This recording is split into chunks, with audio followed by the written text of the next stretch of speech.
Hey everybody, it's Sarah from Sarah Use It to Lose It.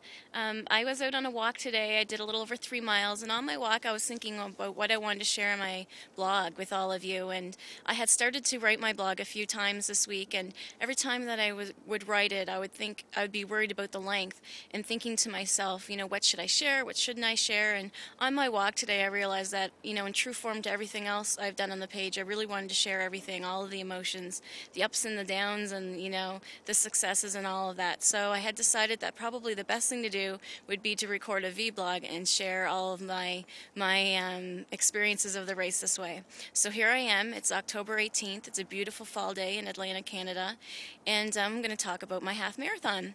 So first, the weather was actually quite beautiful. We had anticipated some rain and wind the day before my little guys had done their run, and it was bitterly cold and windy, so I was really glad we avoided that, so that was great.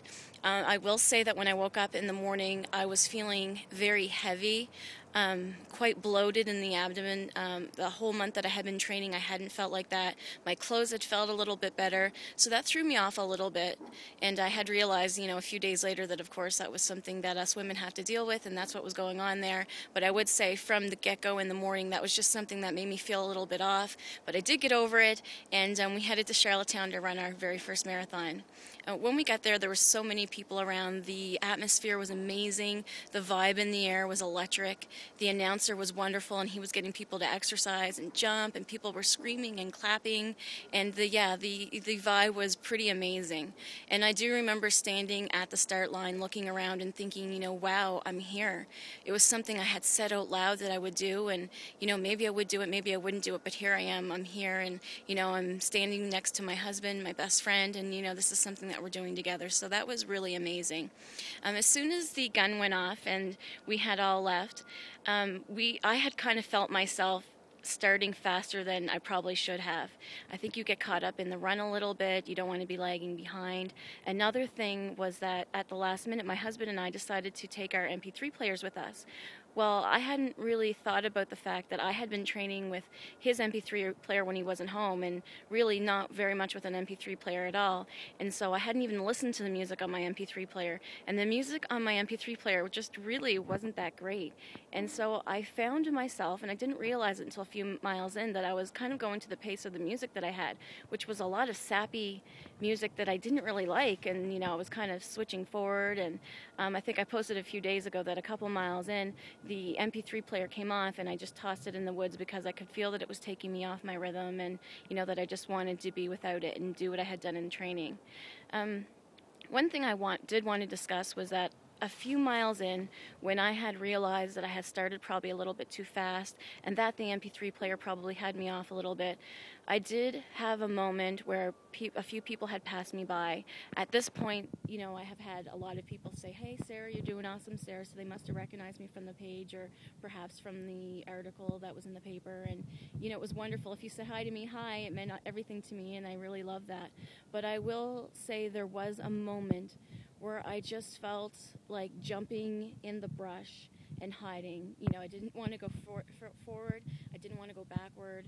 I felt like, I'm not just Sara Bown running in this marathon. There are people who know me, and, I have people on my page, wanting to hear about this. And, Mizuno had backed me up, and my family's at the finish line waiting. And I had that moment where it just all hit me that this wasn't only for me. I was also running in for the memory of my wonderful grandmother.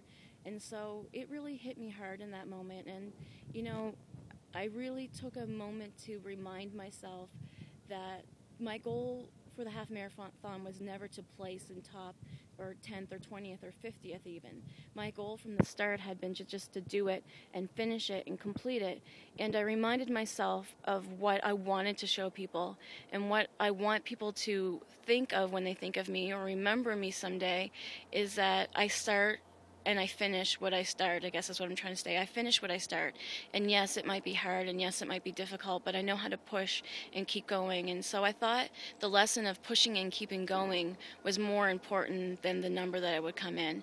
And I found myself quite often reminding myself of the theme of the run, which was your race, your pace, which PEI Marathon had hashtagged on their Twitter all along. And so I really loved that. And there were moments where I was really struggling, and I thought to myself, your race, your pace, your race, your pace.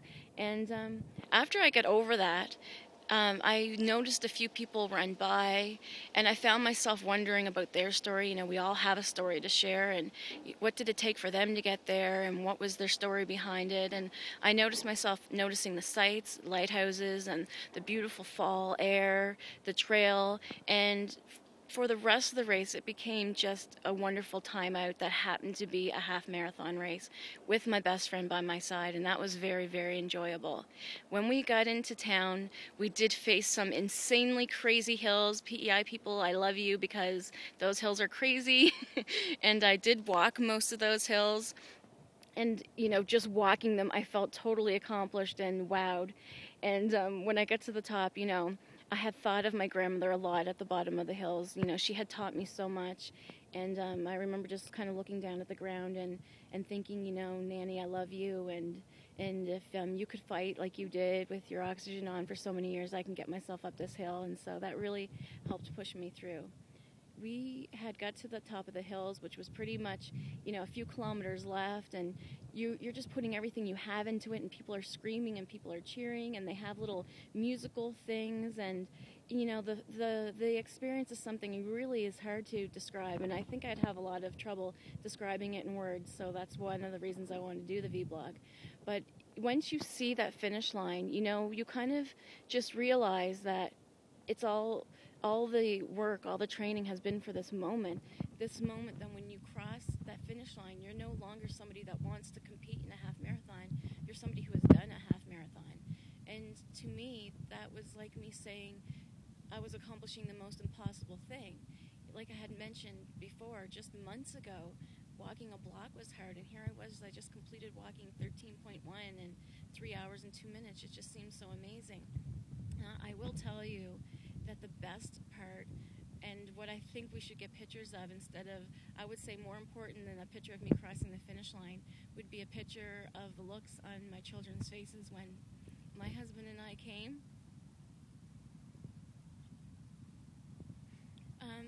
The looks on their faces was kind of like they were seeing stars that they really loved, and you know, couldn't wait to get their autograph. And I would say that was probably the most amazing moment. My mother was there, my brother was there, and my dad had come, and you know, here we were just doing this crazy awesome thing on this beautiful day in PEI, and to top it all off, we had an absolutely wonderful vacation. So in closing, I would say that there were a lot of things that didn't go exactly like I planned, but you know, those are the things that you remember, those are the things that you learn from, and I always say as long as you're learning, you're growing, and so that's always an awesome thing. And we did have an absolutely wonderful time, and I am happy to report that not only did we do that half marathon, we plan to do another one in May in Fredericton, New Brunswick, and you know, keep an ear out because I like doing the impossible. The impossible makes me feel great, and I like showing other people that they can do the impossible as well. So thanks so much for listening, everybody. Thank you for all the love and the support. It's been absolutely amazing, and I just simply love you all. Peace. And I should show you this beautiful day, actually. I'll come out of the woods. I had to get out of the sun. It's a video. This is the trail that I run on and the trail I walked today. The colors are just so beautiful. And then I just go up here to go home. Have an awesome day, everybody.